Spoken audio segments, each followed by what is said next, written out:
En 1993, un ingénieur taïwanais de 30 ans crée une start-up dans la Silicon Valley. Ses amis lui disent que c'est une mauvaise idée. Les investisseurs ne croient pas en lui. Et pendant les premières années, son entreprise frôle la faillite plusieurs fois, son nom c'est Jensen Huang, et sa start-up s'appelle Nvidia. À l'époque, Nvidia fabrique des puces pour les jeux vidéo. Rien de révolutionnaire, juste des composants pour les gamers.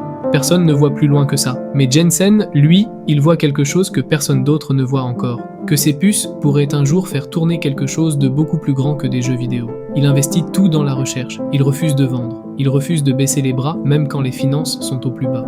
Et puis, l'intelligence artificielle explose. Et tout le monde réalise que les puces Nvidia sont exactement ce dont l'intelligence artificielle a besoin pour fonctionner.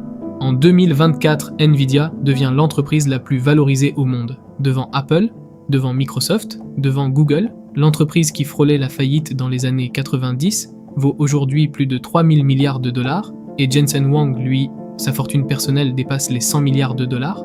La leçon de cette histoire, c'est pas créer une start-up, c'est quand tout le monde abandonne, c'est souvent là que les plus grandes opportunités se cachent.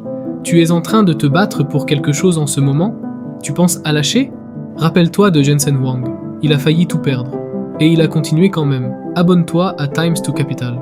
Et dis-moi en commentaire, tu aurais tenu ou tu aurais lâché?